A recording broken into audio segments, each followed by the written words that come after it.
Sr. Presidente da Fundação Carlos Gulbenkian,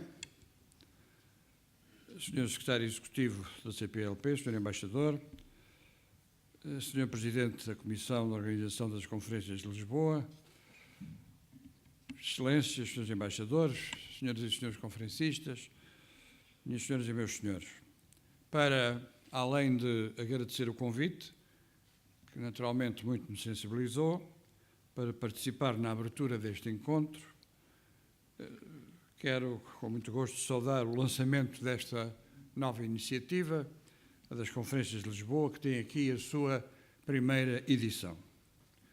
Este projeto não só se inscreve numa tradição antiga, que não ocorre imediatamente as tão celebradas Conferências do Casino de há quase século e meio, como vem, de facto, preencher uma lacuna da nossa vida lisboeta, apesar da sempre mais intensa, dinâmica e inovadora agenda cultural da nossa capital. Congratulo-me, pois, com esta iniciativa e formulo votos para que estas Conferências de Lisboa venham a criar um lugar próprio, de referência, para encontros em que pensadores, cientistas, investigadores, técnicos, artistas, empresários, líderes, responsáveis políticos e os cidadãos em geral possam contribuir para fomentar a comunicação, o diálogo e a troca de experiências, bem como para concorrer para uma análise crítica, coerente e integrada das questões que marcam o presente e o futuro da nossa vida coletiva. Minhas senhoras e meus senhores, o tema do desenvolvimento que nos reúne aqui hoje é, sem dúvida, uma dessas questões que nos deveria mobilizar a todos, quer porque nele está em causa o modelo das sociedades contemporâneas, na complexa variedade das suas componentes, dimensões e relações, quer porque, subjacente ao mesmo, encontramos, e cito, questões críticas de sobrevivência, como já foi dito no relatório Brundtland de 1987, questões essas relacionadas com a pobreza, as disparidades de desenvolvimento no mundo atual, a degradação ambiental, a progressiva escassez dos recursos naturais e dos produtos alimentares, a questão energética, o fator demográfico e por aí fora. A primeira dificuldade, aliás, que quero aqui relevar é da extrema abrangência do tema do desenvolvimento, dos discursos que alimenta, das interpretações que suscita e, porventura, em menor grau, da variedade das linhas de ação a que dá lugar. Convém não eliminar a complexidade e diversidade de percepções, de abordagens e de atuação que esta vasta temática tem originado desde, digamos, o século XIX, quando a industrialização e a urbanização trouxeram as questões do desenvolvimento para o debate das ideias. Daí a passarem a integrar a ordem do dia foi uma questão de sensivelmente um século, o tempo de um aumento contínuo da produção de bens e serviços ter permitido a melhoria da qualidade de vida e o maior desenvolvimento social e económico de sempre. Ou seja, o tempo de o paradigma do crescimento económico perpétuo ganhar raízes, mostrar resultados, tanto positivos como negativos, e começar a gerar movimentos de pensamento opostos, feitos de defensores acérrimos e de opositores, ora radicais, ora moderados, apostados em denunciar os limites desse paradigma. Convém também aqui lembrar, e vamos dar um salto no tempo, a Conferência Charneira das Nações Unidas sobre o Ambiente e Desenvolvimento Humano, que teve lugar em Estocolmo em 1972 e que marcou verdadeiramente a emergência da questão do desenvolvimento sustentável à escala mundial. A partir de então, nunca mais deixou de estar na agenda política internacional, nacional e local a questão central de como assegurar a transição para uma civilização global sustentável. Daí à agenda de Objetivos do Desenvolvimento do Milénio, os conhecidos ODM, endossada pelos dirigentes do planeta inteiro, foi um passo, num percurso, aliás, agora em balanço final, uma vez que no próximo ano se abrirá um novo capítulo, o da chamada Agenda pós-2015. Minhas senhoras e meus senhores, as minhas missões no âmbito das Nações Unidas, por um lado como enviado especial para a luta contra a tuberculose, parte integrante da ODM 6, e por outro como alto representante para a Aliança das Civilizações, missão enquadrada na Declaração do Milénio, no que respeita duplamente à proteção da diversidade cultural como quarto pilar do desenvolvimento sustentável e à construção de sociedades inclusivas, plurais e tolerantes como condição de segurança, estabilidade. Tudo isso tinha tudo a ver com a questão central desta conferência. E por isso optei por partilhar convosco algumas reflexões com base nesta minha experiência dupla, em dois domínios diferentes, mas afinal de contas complementares. Esta experiência foi para mim muito marcante e que continua a dar-me bastante que pensar. Permitam-me que partilhe aqui 6 dessas reflexões. A primeira, sobre o funcionamento da comunidade internacional para insistir sobre a necessidade de proceder a reformas urgentes. As grandes agências especializadas das Nações Unidas parecem hoje tolhidas na sua autonomia e capacidade de ação, prisioneiras de modelos de financiamento inadequados e de formas de funcionamento pesadas e excessivamente burocráticas. Peguemos no caso da OMS, Organização Mundial de Saúde. Como explicar que os técnicos dos vários departamentos, do melhor que existe no mundo, das doenças transmissíveis ou intransmissíveis, da epidemia A, B ou C, se tenham agora de dedicar à angariação de fundos ou a tarefas de gestão administrativa, em vez de se concentrarem na sua área de especialidade, na sua função de assessoria e monitorização das questões de saúde pública mundial. Como explicar que esta organização, de cada vez que há uma urgência mundial, a gripe das aves ontem, o ébola hoje, seja sempre apanhada desprevenida e esteja desprovida da real capacidade de intervenção rápida, imediata. Como entender que a sua capacidade reguladora do mercado dos medicamentos ou das vacinas esteja tão diminuída que não tenha ainda conseguido controlar as grandes epidemias. Como compreender que se tenha chegado a este ponto de subfinanciamento desta e de outras organizações internacionais que as impedem de cumprirem as missões para que foram mandatadas, e que possa ouvir dizer, por exemplo, que a FAO não conseguirá garantir a alimentação de 1,8 milhões de refugiados a partir de janeiro de 2015 por promessas de fundos que não foram honradas. Como aceitar que fique ao critério discricionário dos doadores contribuir de forma aleatória para determinados fins em detrimento de outros, segundo uma ordem de prioridades que a sua própria agência, como guardiã do interesse público geral, deveria estar em condições de avaliar e justificar. Esta é uma questão com que lidei de perto na OMS e por isso me alargo neste exemplo, mas poderia dar tantos outros na área da educação, na área do ambiente, na área das migrações e da prevenção de conflitos, para dar alguns exemplos. Em segundo lugar, minhas senhoras e meus senhores, a questão da agenda pós-2015.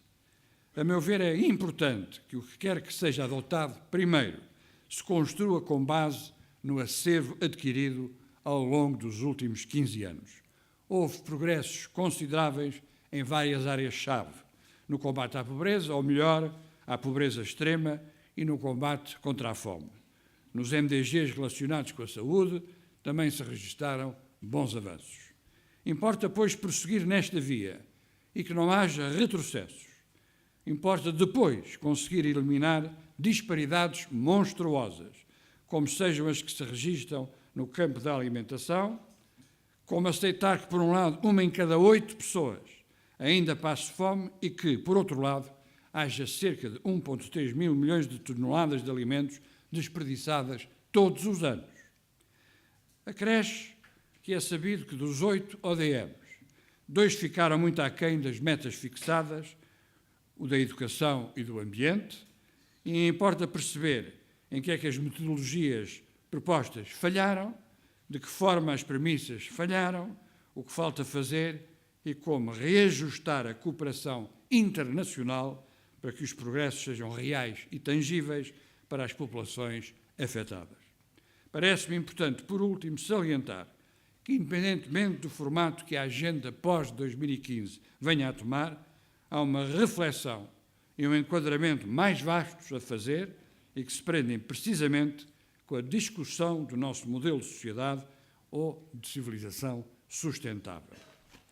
Na raiz desta questão está, obviamente, a questão do crescimento económico, dos mercados, do desenvolvimento e de uma agenda para a mudança.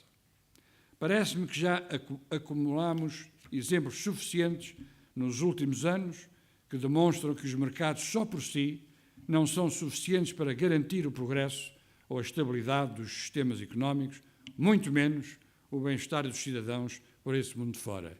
E cito a ilustre senhora Michelle Bachelet, que é hoje Presidente do Chile. E por isso importa questionarmos, como de forma tão clara faz Filipe Duarte Santos, numa obra de resto já antiga, intitulada Que Futuro?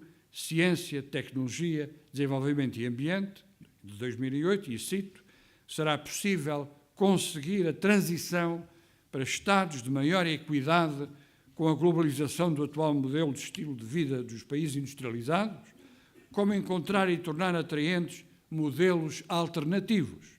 Como providenciar as fontes de energia necessárias para assegurar a transição para estados de maior equidade? Como conseguir que a transição não aumente o risco de conflitualidade? Eram questões que punha e põe Filipe Duarte Santos. Como bem lembra, e cito outra vez a Presidente Michelle Bachelet, num artigo muito recente, e cito, o desenvolvimento não se define só com um PIB per capita elevado. O desenvolvimento verdadeiro inclui crescimento sustentável, inclusão, coesão social, governabilidade e o aprofundamento ou alargamento da democracia. Vai de mão dada com diversidade, transparência e accountability. Requer liberdade, mas também justiça social. É sinónimo de proteção do ambiente e do respeito pelos direitos humanos. Precisa de mercados prósperos, graças à inovação produtiva e que não se baseiem na pura especulação. Fim de citação. Minhas senhoras e meus senhores, a minha terceira reflexão diz respeito à cooperação internacional. Para além de uma agenda global, acordada mais das vezes no seio das instâncias várias das Nações Unidas, há tanto que se pode fazer a nível regional. Não só no plano de realização prática e no terreno de grandes objetivos comuns, mas também no plano das experiências piloto e de práticas inovadoras que, de alguma forma, possam antecipar, ao nível dos procedimentos e dos próprios objetivos, os processos decisórios globais. Estou convicto de que tal é possível por um conjunto variado de razões, quer porque se trata de foros de diálogo e cooperação mais pequenos, mais ágeis e mais mobilizadores das próprias sociedades civis e das comunidades, sem cujo concurso a mudança se torna sempre mais difícil, quer porque se trata de foros mais coesos, como fatores de motivação mais fortes, com maior capacidade de intervenção e capazes de produzir resultados mais rápidos e, sobretudo, resultados mais tangíveis. Neste contexto, gostaria naturalmente de citar como exemplos o da CPLP, em que podemos ainda aproveitar melhor o fator língua comum, ou o exemplo da comunidade ibero-americana, em que tantos elementos poderiam concorrer para estabelecer uma corrente forte de cooperação em ambos os sentidos, por exemplo, entre os dois lados do Atlântico. A revitalização destes fóruns em torno de uma agenda forte de diálogo e de cooperação, articulada em torno de um conjunto de prioridades, da língua aos oceanos, passando pela educação, a cultura, a investigação e a inovação, poderia ser portadora de mudança real na vida de muitos milhares, se não de milhões, de cidadãos em vários pontos do mundo, quer seja em África, na América Latina ou aqui na Europa e até na própria Ásia. Há complementaridades muito interessantes de recursos, instrumentos e capacidades. Há conhecimentos e saberes mutuamente necessários. A meu ver, são apenas precisas mais políticas concertadas de cooperação para o desenvolvimento, movidas pela luta contra as desigualdades e que garantam um maior acesso de oportunidades para todos.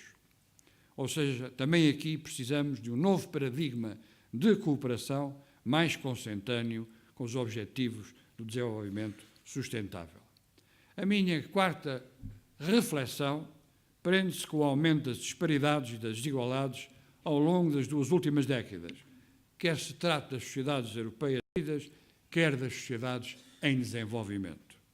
Segundo dados da Oxfam, os 85 multimilionários mais ricos do mundo concentram a mesma riqueza que os 50% mais pobres, ou seja, 85 pessoas dispõem de tantos recursos como os 3,5 mil milhões de pessoas mais pobres. Por outro lado, quero ainda relembrar aqui o relatório sobre a proteção social do mundo 2014-2015, publicado pela OIT, o qual revela já os efeitos sociais mais visíveis das medidas de austeridade tomadas por alguns governos europeus na sequência da crise financeira internacional de 2008.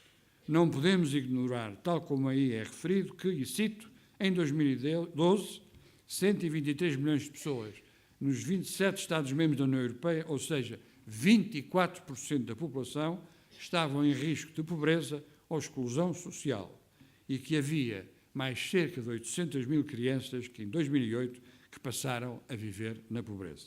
Fim de citação.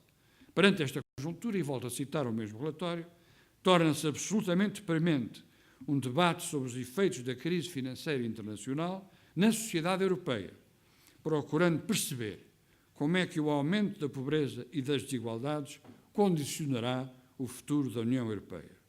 Porque, afinal, o que está em causa é o próprio modelo social europeu, cujo funcionamento e virtualidades têm sofrido uma forte erosão nestes últimos tempos, com especial incidência nos países do sul da Europa e Irlanda, como resultado da aplicação severa e drástica de medidas de austeridade centradas no curto prazo e unicamente movidas pelo intuito da redução dos déficits. Nestes países, quero sublinhá-lo, cerca de um quarto da população está em situação de pobreza, sendo a questão da falta de equidade social particularmente relevante. Não é de resto por acaso que o verdadeiramente insuspeito World Economic Forum acaba de publicar um Outlook on the Global Agenda 2015, apontando para as desigualdades na riqueza e para o aumento do desemprego como estando entre as preocupações cimeiras dos líderes. É desta forma que a minha quinta reflexão é naturalmente sobre o papel insubstituível do Estado na correção destas desigualdades. Como refere o professor Joseph Stiglitz, em O Preço da Desigualdade, e cito, os mercados por si só não costumam obter resultados eficientes e desejáveis e por isso o Estado tem o dever de corrigir estas falhas. Ora, é para isso precisamente que servem as políticas públicas sociais, as quais são tanto mais necessárias quanto maiores são as desigualdades sociais, daí que seja nestas situações que o papel do Estado se torna fundamental. O caso do Brasil é, neste particular, muito revelador, ilustrando pela positiva como políticas públicas apropriadas dão resultados tangíveis. Como não recordar aqui o processo de redução das desigualdades gritantes no seio da sociedade brasileira, iniciado durante o mandato do presidente Fernando Henrique Cardoso, através de um investimento maciço na área da educação e que foi depois prosseguido pelo presidente Lula da Silva. O facto de a economia se estar a tornar profundamente desigual e de o aumento da riqueza não ser acompanhado de mais equidade é para mim uma fonte de grande apreensão, não só porque penaliza de forma crescente a maioria das famílias, mas também por causa das repercussões óbvias no declínio da mobilidade social ascendente. Todos nós observamos este fenómeno à nossa volta e temos de reconhecer que não estamos a conseguir garantir igualdade de oportunidades às gerações atuais de jovens, nem sequer a mostrar-lhes que o sucesso não depende de alguém ter nascido rico ou em privilégio, mas sim no seu próprio mérito. Ora, a meu ver, este propósito progressista de reforço da justiça social e da igualdade de oportunidades aplica-se naturalmente aos países emergentes ou em desenvolvimento, mas aplica-se também à Europa, em especial aos países, e entre aspas, do sul da Europa, onde a destruição maciça e persistente do emprego e diversas medidas de austeridade têm atingido fortemente a classe média, com amplas consequências sociais, designadamente, e como é manifesto no nosso país, fazendo recuar a natalidade, dado o aumento da forte instabilidade profissional e do número de trabalhadores com baixos salários, fomentando a imigração de jovens, qualificados e não qualificados, e, sobretudo, levando a uma degradação geral dos sistemas de proteção social e dos serviços públicos, bem como a uma deterioração das expectativas acerca do futuro coletivo. Desta forma, creio que não podemos ignorar se estão a abrir brechas no tecido social, colocando em risco valores sociais básicos e destruindo quaisquer perspectivas de desenvolvimento futuro. Ora, quando é o cimento da sociedade que se esboroa e quando uma comunidade perde a confiança no futuro, abre-se a porta a toda a espécie de possíveis regressões. A minha sexta reflexão, minhas senhoras e meus senhores, tem sim que ver com a fragmentação dos laços sociais no seio das sociedades, quer seja intergrupos, quer seja intergerações, bem como o deslaçamento do sentido da cooperação e da e da solidariedade internacional. Ou seja, o que está em causa são as condições de governação e da governabilidade. É a questão do funcionamento democrático da nossa vida em sociedade, quer se trate dos planos dos países, quer do plano mundial. Mais uma vez, não é por acaso que o documento há pouco se referi, acabado de publicar pelo Fórum Económico de Davos, coloca entre as 10 principais preocupações mundiais a emergência dos nacionalismos, a concorrência geoestratégica e o enfraquecimento das democracias representativas, 3 fatores que estão, como é óbvio, interligados e que se reforçam negativamente. Estou consciente, minhas senhoras e meus senhores, de cada um destes lotes de reflexões, como lhe chamei, daria, com certeza, para muitas conferências. O meu propósito, e modesto, foi aqui apenas o de abrir o debate, na parte que me respeita, formular perguntas, interrogações e, por vezes, como também é natural, expressar perplexidades e dizer-vos algumas apreensões. Estou certo que muitas das intervenções, como vimos desde logo nesta sessão de abertura, intervenções que se vão seguir também, trarão respostas para algumas das questões e, porventura, esboçarão algumas soluções. É bem que assim seja. É preciso, naturalmente, que assim seja e que aqui, nestas conferências de Lisboa, se abra um espaço de debate, um debate lúcido e inteiro. Obrigado e bom trabalho.